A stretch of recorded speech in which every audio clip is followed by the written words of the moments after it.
नमस्कार, मैं श्रेया और आप देख रहे हैं बातें यूपी की। मैं हाजिर हूं उत्तर प्रदेश की 10 बड़ी खबरों के साथ। प्रयागराज महाकुंभ ने पर्यटन के सभी रिकॉर्ड तोड़ते हुए 55 लाख विदेशी पर्यटकों की मेजबानी की।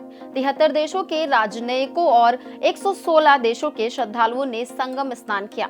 टेंट सिटी से पर्यटन निगम ने 100 करोड़ की कमाई की, जबकि निजी फर्मों को 73.45 करोड़ की आमदनी हुई।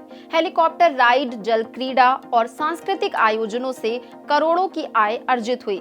इस आयोजन से हजारों लोगों को रोजगार मिला, जिससे अर्थव्यवस्था को बड़ी मजबूती मिली।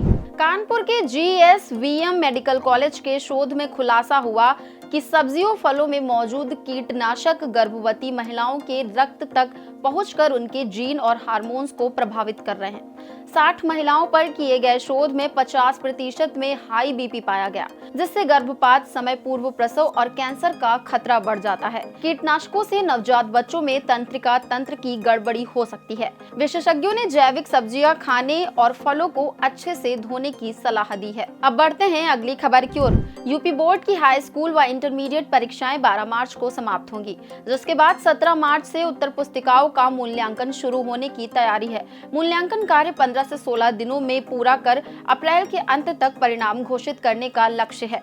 OMR शीट का मूल्यांकन 6 मार्च से शुरू होगा, जिसे 3 चरणों में पूरा किया जाएगा। यूपी बोर्ड सचिव भगवती सिंह ने सभी संबंधित अधिकारियों को समयबद्ध प्रक्रिया सुनिश्चित करने के निर्देश दिए हैं।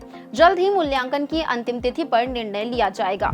उत्तर प्रदेश शासन ने बुधवार को बड़ा प्रशासनिक फेरबदल करते हुए 41 PCS अधिकारियों के तबादले कर दिए हैं। ज्यादातर बदलाव SDM स्तर पर हुए हैं। देवरिया के अपर जिलाधिकारी गौरव श्रीवास्तव को सिद्धार्थनगर, मेरठ की अपर नगर आयुक्त ममता मालवीय को मुरादाबाद और बरेली के दिनेश को मऊ का मुख्य राजस्व अधिकारी बनाया गया है। इसी तरह कई उप जिलाधिकारियों को विभिन्न जिलों में अपर जिलाधिकारी पद पर भेजा गया है। शासन ने सभी अधिकारियों को जल्द नई तैनाती स्थल पर कार्यभार संभालने के निर्देश दिए हैं। इसी के साथ बढ़ते हैं अगली खबर की ओर। CM योगी आदित्यनाथ ने विधानसभा में कहा कि यूपी में पिछले 8 वर्षों से कोई नया कर नहीं लगाया गया। हर बजट एक थीम पर आधारित रहा, जिसमें 2024 से 2025 का बजट प्रभु श्री राम को समर्पित था। 2025 से 2026 का बजट सर्वे भवन्तु सुखिना की अवधारणा पर आधारित है, जो गरीब, किसान, युवा और महिला उत्थान को समर्पित रहेगा। उन्होंने कहा कि PM मोदी के विजन के तहत वंचित को वरीयता इस बजट का केंद्रीय भाव है। इससे यूपी में आस्था से आजीविका, शिक्षा से स्वावलंबन और महिला सशक्तिकरण की दिशा में नए आयाम जुड़ेंगे। कानपुर के रमईपुर में 451 करोड़ रुपए की लागत से मेगा लेदर क्लस्टर बनेगा, जिसे केंद्र सरकार ने मंजूरी दे दी है। केंद्रीय मंत्री पीयूष गोयल ने भाजपा सांसद रमेश अवस्थी को पत्र भेजकर जानकारी दी कि इसकी DPR 31 मार्च तक तैयार होगी। 240 एकड़ में बनने वाले इस क्लस्टर में 175 टेनरिया स्थापित होंगी, जिससे सालाना 13,000 करोड़ रुपए के उत्पादन का लक्ष्य है। केंद्र सरकार 125 करोड़ रुपए देगी। माना जा रहा है कि PM मोदी इसका उद्घाटन करेंगे। इसके पहले रामा देवी से गोल चौराहे तक एलिवेटेड रोड की भी सौगात मिली थी। CM योगी आदित्यनाथ ने आउटसोर्सिंग कर्मियों के शोषण को खत्म करने के लिए कॉरपोरेशन के माध्यम से भर्ती की घोषणा की है। सभी जिलों में PPP मोड पर 100 एकड़ में सरदार वल्लभ भाई पटेल जिला अपॉइंटमेंट जोन विकसित होंगे। कर्मियों को 16 से 18,000 रुपए वेतन DBT से मिलेगा। उन्होंने यूपी को डिजिटल क्रांति और FDI में भारी वृद्धि को प्रदेश की तरक्की का उदाहरण बताया।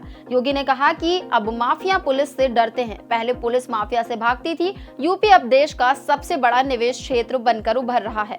अब बढ़ते हैं अगली खबर की ओर। लखनऊ के बड़े अस्पतालों में मरीजों की भीड़ बढ़ती जा रही है। बीते 3 दिनों में बलरामपुर सिविल और लोकबंधु अस्पताल में 32,000 से अधिक मरीज पहुंचे।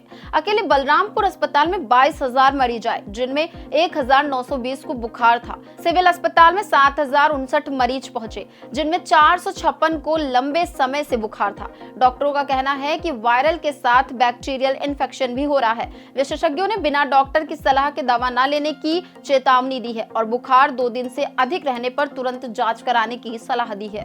लखनऊ एयरपोर्ट पर कस्टम अधिकारियों ने 20 करोड़ रुपए की ड्रग्स जब्त की। बैंकॉक से आई एयर इंडिया एक्सप्रेस फ्लाइट में एक थाईलैंड की महिला 20 किलो हाइड्रोपोनिक वीड की तस्करी कर रही थी।